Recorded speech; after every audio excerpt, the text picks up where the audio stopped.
ver las manitas ni las imágenes, etcétera, ¿no? Entonces, nada más le abran el micrófono y hagan su pregunta. No hay ningún problema.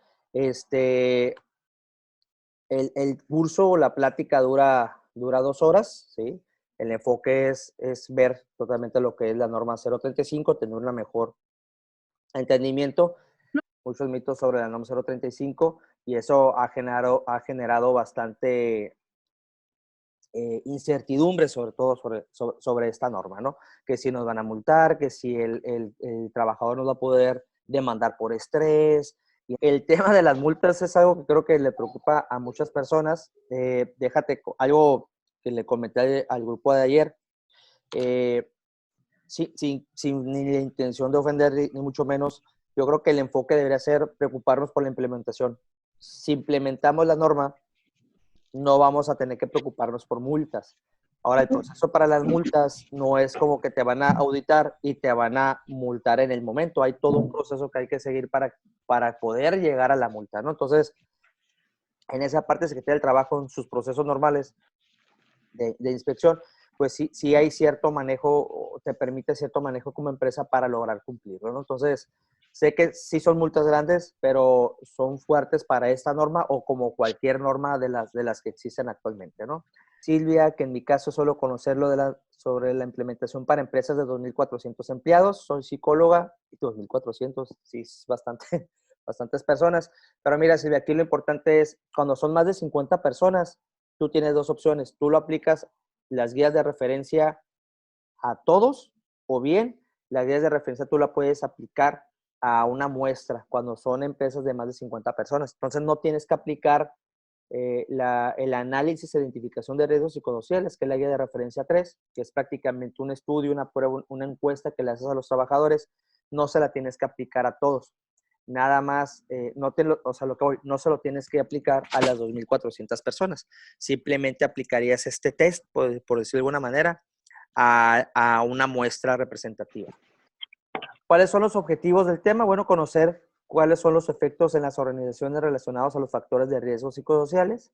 2, identificar los puntos críticos que marca la norma, y aquí hago mucho este énfasis, sobre todo identificar cuál es el alcance real de la norma. Otro punto es definir una estrategia de implementación o tener una idea más clara de cómo poder definir una estrategia de implementación que esté alineada a los requerimientos de la NOM 035. Prácticamente esos son los puntos que vamos a ver. ¿Cuál es la agenda? Vamos a ver los aspectos generales, vamos a hablar un poco de los mitos de la NOM 035, vamos a hablar algunas definiciones importantes y sobre las obligaciones del patrón. Vamos a ver el tema de las guías de referencia en la parte de análisis e identificación de factores de riesgo y los planes de implementación. Y por último, vamos a hablar de algunas de las sanciones que aplicaría para esta norma. Lo cierto es que, bueno, la nueva realidad, la nueva normalidad ha generado nuevos retos en todas las empresas. Sin embargo, es algo importante, esta norma no te pide nada relacionado o no mide nada relacionado con COVID. ¿Sí?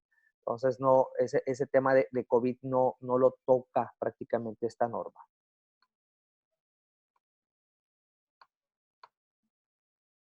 Mitos de la NOM 035, muchachos. Bueno, algunos de los mitos que me ha tocado ver es, por ejemplo, que te dice contrata un consultor externo. Lo cierto es que la norma no te obliga a la contratación de un consultor externo para la implementación. La norma está estructurada de tal manera que creo que es muy viable que ustedes mismos lo implementen en su empresa, y te lo digo como consultor, o sea, claro que puedes contratar un servicio de consultores como nosotros, sin embargo, no es obligatorio. Sí, de aquí de qué va a depender, pues, de cómo va a ser tu estrategia, los tiempos y los recursos que tú tengas para la implementación. Entonces, pero no están obligados a contratar absolutamente a nadie externo, ¿no? Otro punto, existe una entidad que se llama unidades de verificación. Sin embargo, la contratación de estas también es opcional. No están obligados a contratar unidades de verificación. Pregunta, muchachos, ¿saben qué es una unidad de verificación? No. No, Araceli. Bueno, una unidad de verificación, hay dos entidades que te pueden validar si estás cumpliendo con la norma o no. Uno, pues es la Secretaría del Trabajo y Prevención Social a través de su equipo de inspectoras, ¿no? Y la otra son las unidades de verificación. Son empresas, instituciones privadas que ellos están certificados y avalados por la Asociación Mexicana de Certificación, si mal no recuerdo. Estas unidades están avaladas para poder validar si tú cumples o no cumples con la implementación de la norma 035 o con cualquier otra norma. Sin embargo, tú no estás obligado en la contratación de esas unidades de verificación. Te digo, ¿de qué depende? De tu estrategia de implementación y sobre todo de los recursos que tengas en tu empresa para poder hacer ese tipo de inversiones. Porque sí es un servicio que, lo que yo he sabido, yo nunca he contratado una unidad de verificación, pero lo que he sabido que sí es costoso el servicio, ¿no? Otro punto es que en tu empresa tengas implementado el programa Pronavet, no significa que cumplas con la norma. Pregunta, muchachos, ¿habían escuchado del Pronavet? No. ¿No? Bueno, el Pronavet es No. gracias, es el Programa Nacional para el Bienestar en el Trabajo, ¿sí? Entonces, es un programa del gubernamental que está basado en y eso te lo voy a escribir acá, te lo voy a escribir en el chat. Está basado en un programa creado por la Organización Internacional del Trabajo que se llama SOLVE. Es una metodología. Se escribe SOLVE, ¿sí? Así es como se escribe. Esa metodología habla de factores de riesgo psicosocial, nomás que creo que es bastante más amplia porque toca temas inclusive fuera de lo laboral y aparte toca temas como adicciones, cosa que la norma 035 no toca. Es un muy buen programa que inclusive tú lo pudieras utilizar como parte de tu plan de implementación, pero el hecho de que tú ahorita tengas Pronavet en tu empresa no significa que ya cumplas con la norma 035. Ya no te escuchamos, Abel. ¿No me escuchan? Sí. Yo sí lo escucho. Uno a uno. ¿Me escuchan? Sí, yo sí lo escucho bien. Sí. También lo escucho. Ok, perdón. Te decía, el hecho que tú tengas Pronavet no significa que cumplas con la norma 035. Tú lo puedes utilizar como parte de tu programa de implementación, ¿sí? Esa puede ser parte de tu estrategia de implementación, pero sí hago este énfasis porque me ha tocado ver publicaciones donde te ofrecen el programa Pronavet o el programa Sol o Solve, como se escribe, y que ya con eso cumples, y eso no es cierto. Entonces es importante marcar este punto. Otro, y ayer hubo bastante debate con los psicólogos que nos acompañaron, no es obligatorio la contratación de un psicólogo para la implementación de la norma, ¿sí? Nada más aquí quiero hacer un paréntesis. ¿A qué se refiere esto? Para implementar la norma no se requiere que sea psicólogo, o sea, no es forzosamente que lo tengas que contratar. ¿Dónde sí entra el psicólogo? Por ejemplo, cuando tú haces la identificación de riesgo psicosocial y análisis de riesgo psicosocial, tienes tus datos y encuentras personas que tienen factor de riesgo alto, medio, alto o muy alto, a esas personas las tienes que canalizar a servicios médicos. Vamos a suponer que tienes servicios médicos en tu empresa o a un médico privado o bien inclusive al IMSS, ¿sí? También puedes mandar a la persona ya para evaluación médica. Y ahí van a determinar si la persona requiere atención psicológica. Si canalizas a la persona a una atención psicológica, ahí es donde entra obligatoriamente el psicólogo. El psicólogo. Así es. Antes de eso, no. O sea, no es obligatorio. Ahí me comentaban, oye, pero es que un psicólogo tiene la habilidad para la aplicación de baterías, pues, todas esas herramientas con las cuales cuentan los psicólogos. Le digo, sí, sin embargo, las guías de referencia que vienen en la norma, ya viene, inclusive eso viene en la norma, muchachos, viene la puntuación y la escala, ¿sí? Por ejemplo, si sabes que, pues, si salieron un factor de riesgo medio, es de esta pregunta o de este factor en específico, es de 12 a 20 puntos, por darte un ejemplo, ¿no? Entonces, tú ahí clasificas a la persona. ¿A qué voy? Las guías de referencias que vienen en la norma viene de tal manera estructurada que es muy fácil la aplicación, ¿sí? Entonces, no requieres que seas un psicólogo para poderlo aplicar, sino hasta la evaluación después de servicios médicos es donde sí requieres al psicólogo. Lo que sí requieres es que en la implementación lo haga si sea un profesionista. Eso sí lo requieres. ¿Por qué? Porque cuando entregas el informe final, te pide, y eso lo pide por norma, el nombre de quien hizo el análisis y te pide cédula profesional.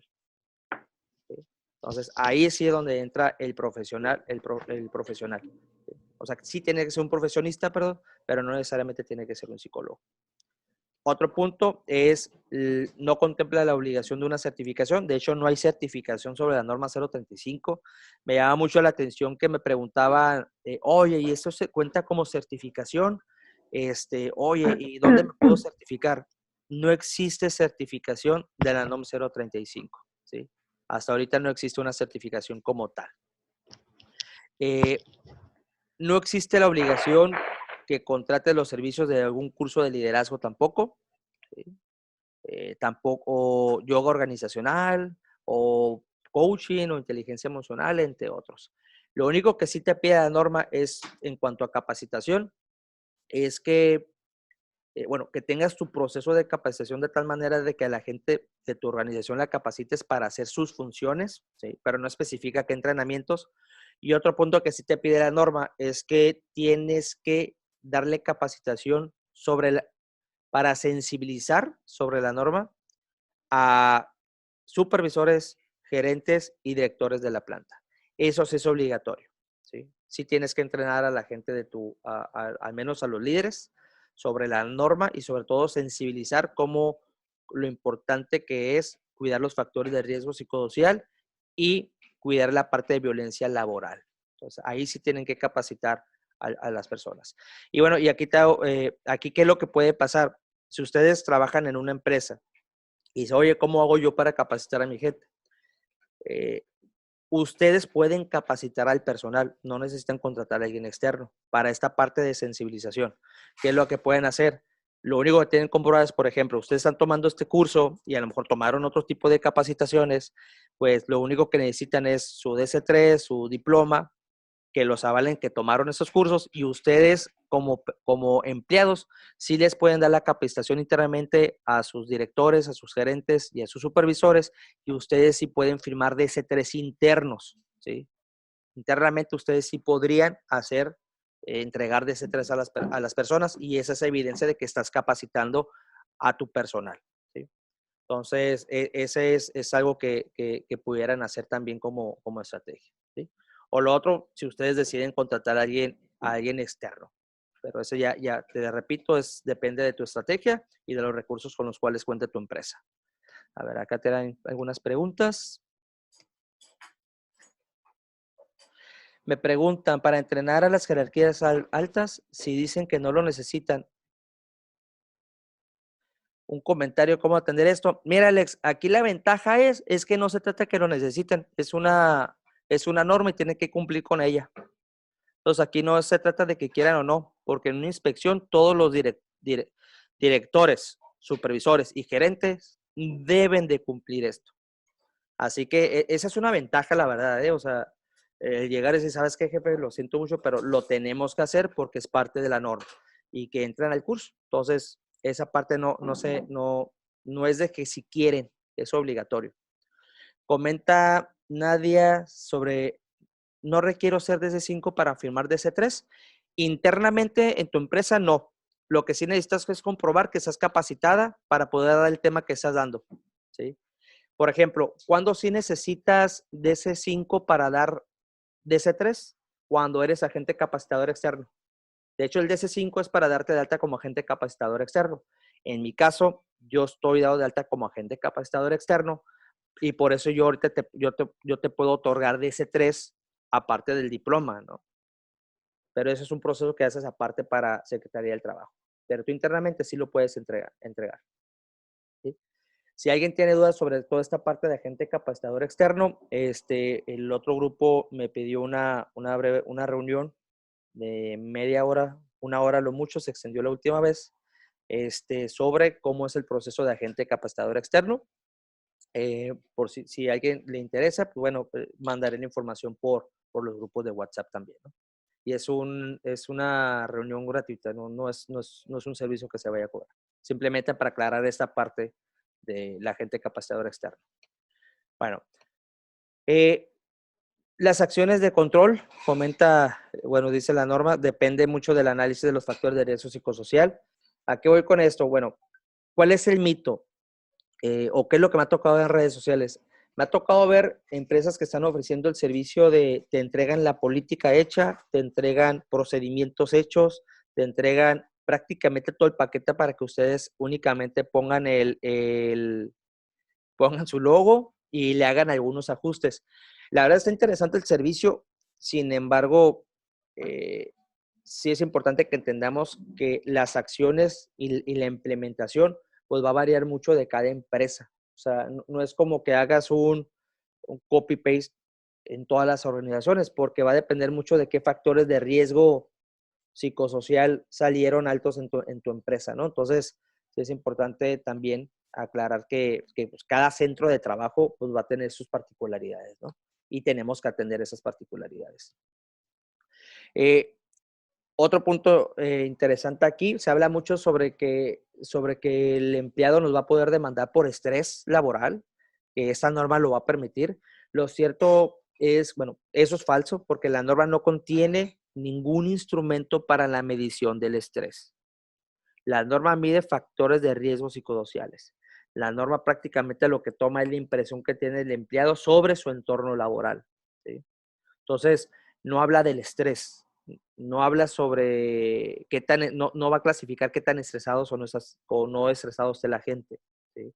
Entonces, esta parte de que te pueden demandar por estrés, no va por ahí.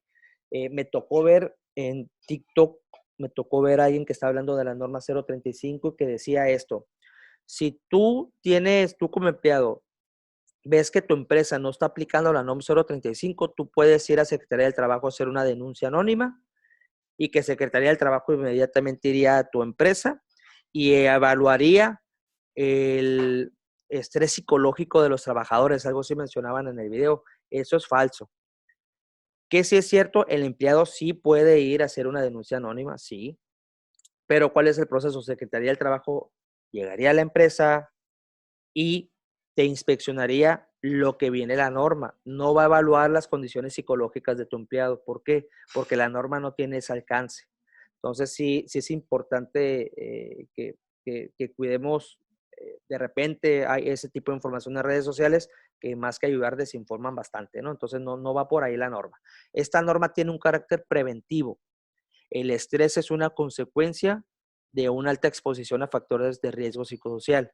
La norma lo que busca es que cuides esos factores de riesgo. ¿Estamos? Por acá traen unas preguntas en el chat.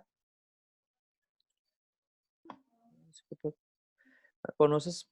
Entonces, para poder capacitar al patrón y al gerente de la empresa, ¿se necesita otro tipo de curso?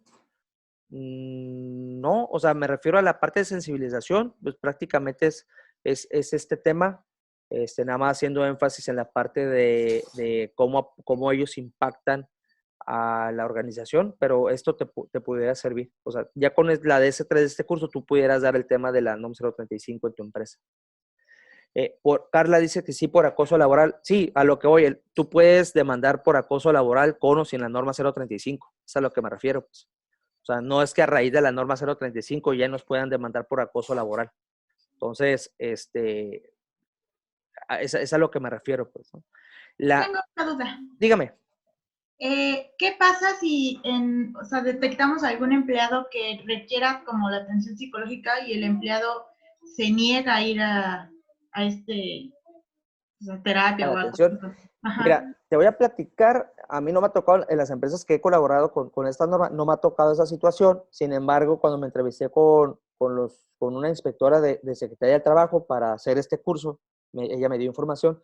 Ella me contó de un caso en Tijuana, donde una persona no quiso la ayuda psicológica o la atención psicológica.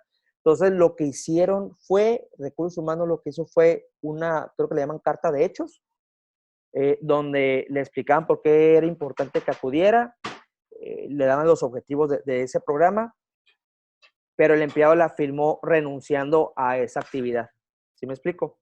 Entonces, lo que hizo esa empresa fue eso, tener la evidencia de que le quisiste dar el apoyo, pero el empleado simplemente no quiso. Entonces, eso fue lo que hicieron en esa empresa, tener la evidencia de que el empleado no quiso y firmó una carta. Mira, en la norma te marca lo que son las obligaciones del patrón y del trabajador. Y una de las obligaciones del trabajador es participar obligatoriamente a este tipo de actividades. Sin embargo, yo ahí sí no sé, aunque posiblemente, y aquí los abogados laborales igual nos pudieran dar más información al respecto, aunque creo que sí hay elementos donde tú pudieras prácticamente obligar al trabajador. Creo Sí, que claro que sí. aquí la estrategia, entonces, sí entenderé que si lo pudieras, aquí la pregunta que nos tendríamos que hacer es qué tan buen efecto tuviera eso en el tiempo. O sea, si yo lo mando forzosamente al empleado, o sea, va a ir de mala gana, no va a ir con la actitud de querer arreglar algún problema, quién sabe qué tan beneficioso sea el hecho de que vaya de manera forzada. Y ahí sí es la parte que no sé qué tan conveniente sea. Te digo, en esta empresa lo que hicieron fue eso. ¿No quieres ir? Nomás fírmame esto que te dimos la opción y que tú no quisiste. Y lo tuvieron como evidencia.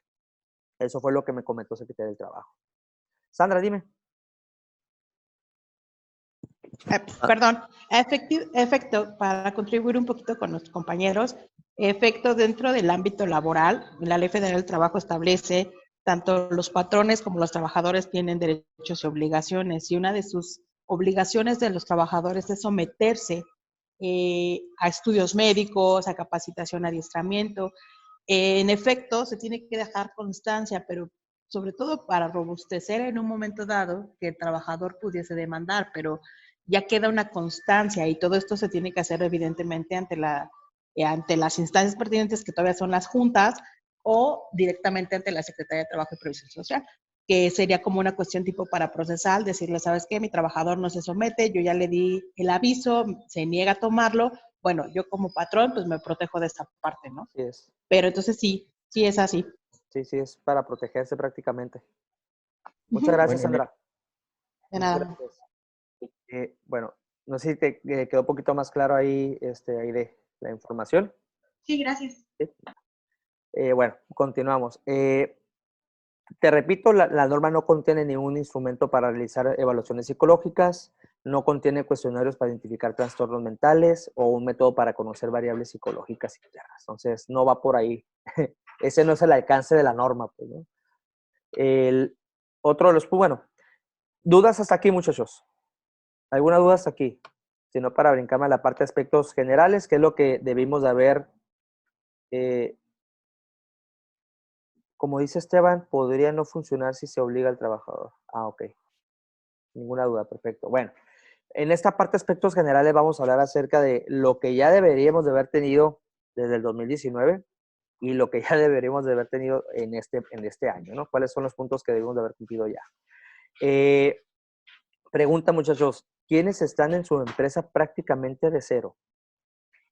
O sea, de los que entraron porque quieren implementar la norma, ¿quiénes están prácticamente de cero, muchachos? Yo,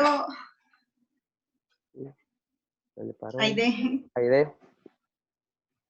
Muy bien, bueno. Aquí el esfuerzo va a depender mucho del tamaño de su empresa, ¿sí? Aquí te voy a mencionar ahorita cuáles eran los puntos que ya deberíamos de tener. Hay puntos que son sencillos de cumplir para todos los que van de cero. Y ahorita vamos a tocar ese punto.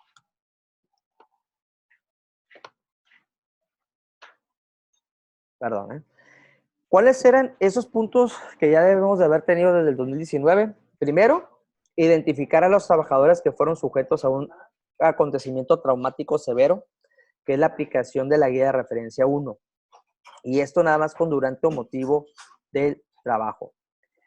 Aunque más adelante vamos a ver las guías de referencia, déjate platico ahorita de esta. ¿Esta guía de referencia qué es? Prácticamente lo que se busca con esta es si la persona vivió este tipo de acontecimientos en el trabajo. ¿Cuáles son estos tipos de acontecimientos? Un accidente de cualquier tipo, un accidente laboral. no sé, que lo hayan asaltado en la empresa o en el negocio, algún siniestro en tu negocio, que un incendio, por ejemplo, y que ese tipo de eventos lo hayan, este punto es importante recalcar, que lo hayan vivido en el trabajo, en el horario de trabajo. Ahora, no nada más se aplica a la persona que lo vivió o que lo sufrió, sino también lo aplica para los testigos que vieron el accidente, por ejemplo, ¿no? Entonces, ese punto lo debemos de haber tenido desde el 2019. Dos, canalizar a esos trabajadores identificados, a los trabajadores que identificamos con la guía de referencia 1, mandarlos a una institución de seguridad social o privada o con el médico de tu centro de trabajo para revisión y canalizarlo de ser necesario para atención psicológica. Número 3, difundir la información sobre la política y programas y mecanismos de denuncia. Miren, la política, no es tan complicada la implementación de la política para los que van de cero, que les recomiendo. En la norma viene como ejemplo una política. De hecho, en la norma te dice, puedes utilizar esta misma política para tu empresa. ¿Cuál es mi recomendación? Si ahorita que van de cero, agarren esta política, ¿sí? Copien y peguen en un Word en donde la vayan a mandar a imprimir después, revísenla, vean qué puntos ustedes sí cumplen, quiten lo que no y póngale el logo de su empresa. Y esa sería tu primer política, ¿sí? En la parte de difusión es importante que esa política no nada más quede en papel, es importante que esa política esté publicada, los empleados estén informados de que existen, ¿sí? La puedes, por ejemplo, mandar a hacer en tamaño grande, imprimir y postear en los lugares de las áreas comunes, mandarlas por correo, hacer trípticos, platicarlo en las juntas que existan en torno en tu organización, en las salas de juntas, si es que tienes salas de juntas, etcétera, etcétera, ¿no? Pero ese puede ser un primer paso para cumplir con este punto de la política. Otro punto también es, tú ya debes de tener programas de prevención de factores de riesgo psicosocial, ¿sí? ¿A qué van con esto? Mira, por ejemplo, aquí es importante que tú vayas viendo, y ahora vamos a ver los factores de riesgo, es importante que tú vayas viendo, a ver, ahorita, ¿qué es lo que tengo que pudiera alinear a la norma 035? Un ejemplo, la norma te pide que tengas programas de reconocimiento, por ejemplo. Uno de los puntos que vienen es la parte de reconocimiento. Sería bueno que tú revisaras, ¿tengo programas de reconocimiento en mi empresa? ¿Cómo funciona? ¿La gente los conoce? ¿La gente participa? Etcétera, ¿no? Otro punto, ¿tengo canales de denuncia, por decirlo de alguna manera? ¿Qué es un canal de denuncia? Que existe un proceso en el cual el empleado puede ir contigo de manera segura y de manera confidencial para quejarse de alguna situación que está pasando en sus áreas de trabajo relacionado a acoso laboral, por ejemplo, ¿no? Entonces, a lo mejor ya tienes un proceso, sería, si no está documentado, documentarlo correctamente y asegurar que todos los empleados conozcan este tipo de procedimientos. A lo mejor tú lo que tienes es un buzón de denuncias anónimas, bueno, pues que toda la gente conozca que ese buzón sirve para eso. O tienes un 01800, o tienes un correo, o tienes horarios de atención para este tipo de situaciones, pues que toda esa información, tu organización lo conozca y esté comunicado. Pues prácticamente esas son las cosas que pudieras ir haciendo mientras en lo que haces el resto de la implementación. Otro punto también, tú desde el 2019 ya deberías de haber difundido información para prevenir la violencia laboral en tu empresa. Y aquí también entra la parte de la concientización. Aquí ya debimos de haber platicado con nuestros gerentes, con nuestros directores, con nuestros supervisores sobre la importancia de cuidar el entorno laboral de la empresa y o igual también tener mecanismos ¿cómo se dice? Tener carteles, tener folleterías, tener información sobre cómo prevenir la violencia laboral en tu empresa, ¿no? Me ha tocado, por ejemplo, te digo, no tendrías por qué contratar a fuerzas un consultor externo. Hay programas que manejan el DIF, me parece, algunas contratamos al DIF y hablaban sobre el tema de violencia laboral. Desconozco ahorita si el DIF, qué tanta disposición tenga para dar ese tipo de temas por la cuestión de la pandemia, pero nosotros llegamos a contratar ese tipo de servicios, porque tienen o tenían, desconozco ahorita, varios programas relacionados a ambiente laboral. Entonces, este tipo de programas también te ayuda a ti para cumplir con este punto. Sobre todo mientras está enfocado en la parte de violencia laboral, te ayuda bastante, ¿no? Un punto importante también es que la norma te dice qué requiere, pero los cómo tú lo decides. ¿Sí me explico? Entonces, si tú entregas trípticos y consideras que con eso cumples, trípticos, pósters, etcétera, está perfecto. No hay obligación de hacer algo más. ¿Sí me explico? Entonces, ese punto también es importante. Creo por acá hay unas preguntas. Permítame. Aquí hay unas preguntas. Solo quejas, no sugerencias. También sugerencias, Alex. También es importante tener esos canales donde las personas, de hecho, qué buena aclaración. Para el 2019 te habla esa parte de la parte de las quejas, por decirlo de una manera, pero sí te pide la norma en su implementación completa que el empleado tenga canales de comunicación donde pueda hacer sugerencias también, ¿sí? O donde tenga cierto control también sobre su trabajo. ¿Dudas hasta aquí, muchachos? ¿Preguntas? Gracias, ¿no? Perfecto. Bueno, vamos a continuar.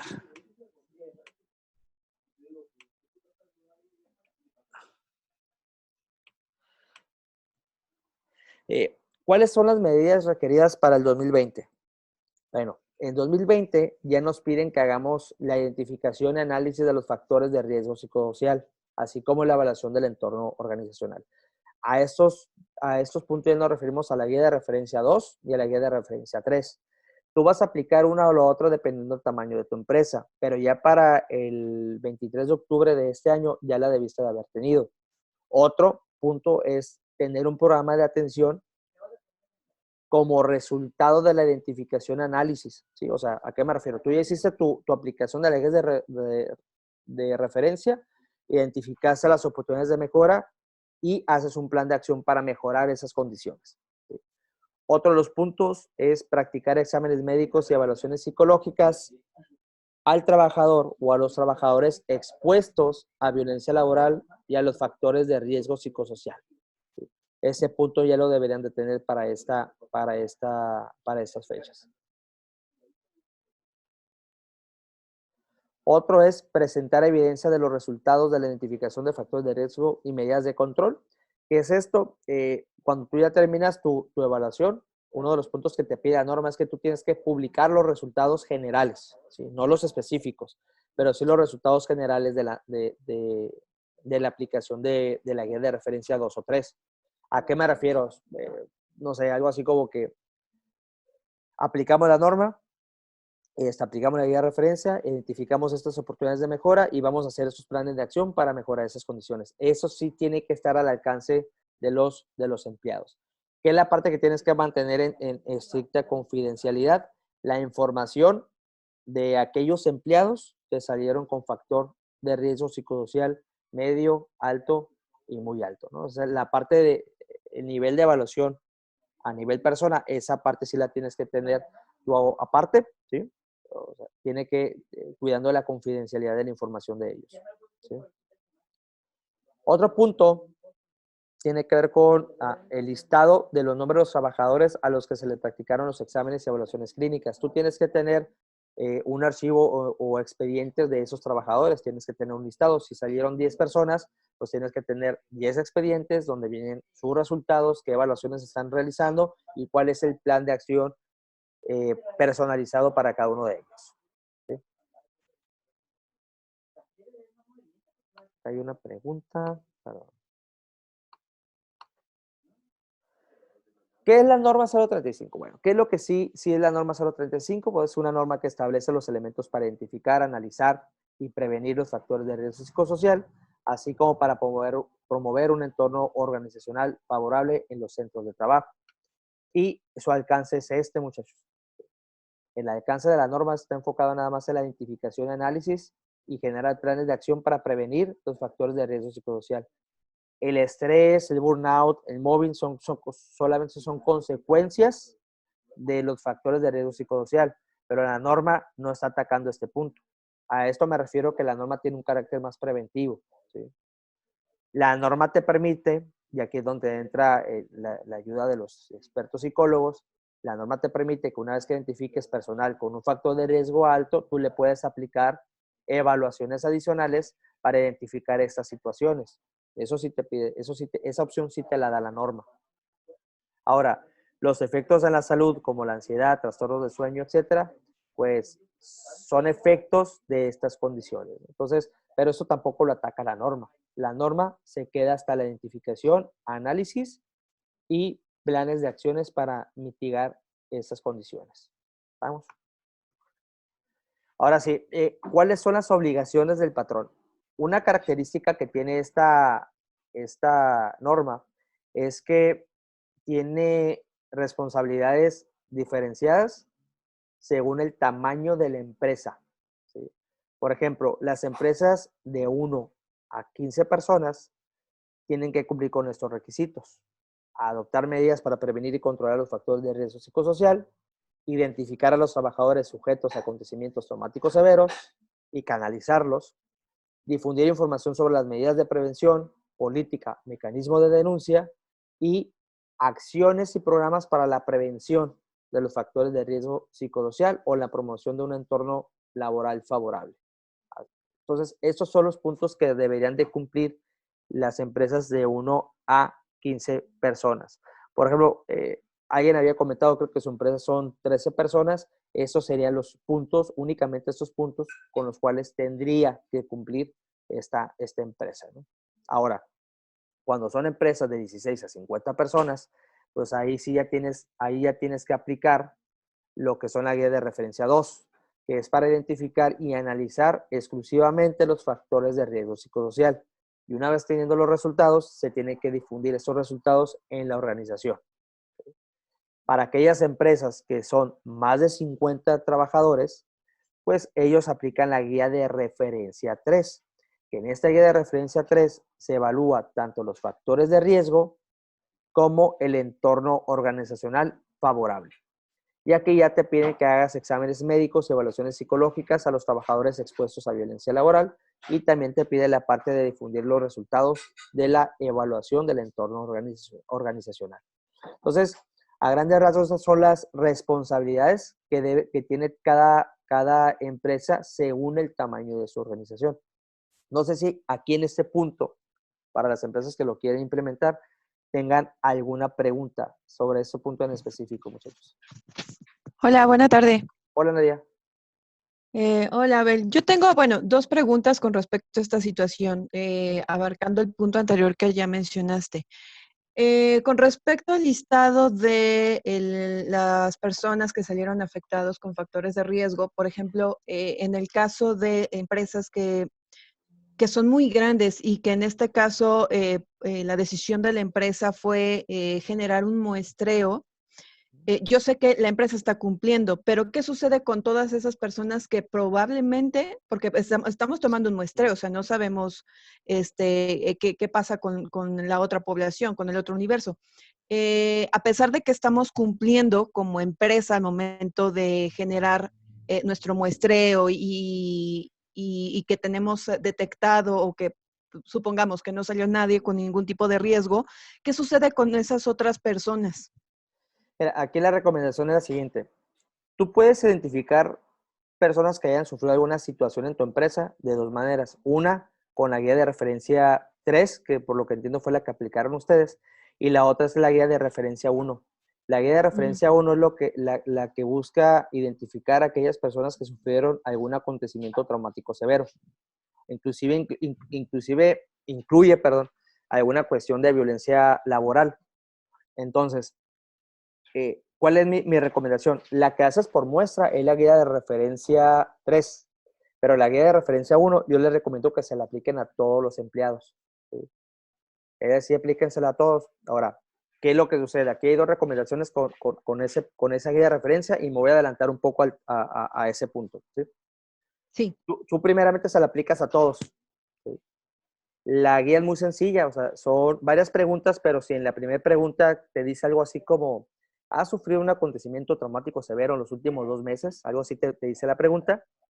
Si responde que no, tú ya cumpliste, tú ya tienes ese análisis, esa información ya te sirve a ti como evidencia que la aplicaste.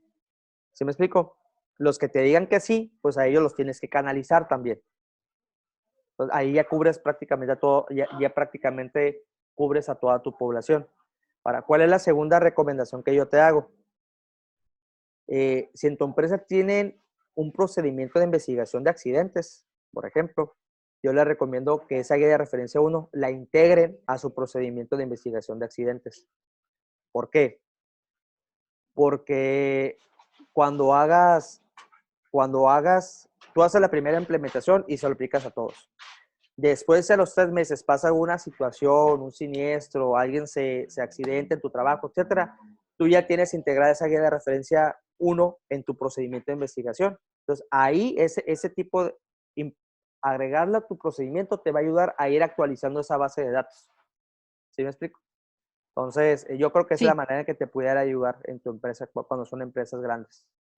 Perdón, Carla Contreras pregunta, a ver, yo estoy en una industria de 1,800 empleados, ¿la aplicaría la guía de referencia 3? Mi pregunta es, ¿lo puedo hacer por áreas? Mira, la aplicación de la guía de referencia 3 puedes hacerlo a todos los empleados o puedes hacerlo por un muestreo. Si lo decides hacer por muestreo, es muy importante que abarques, la muestra abarque,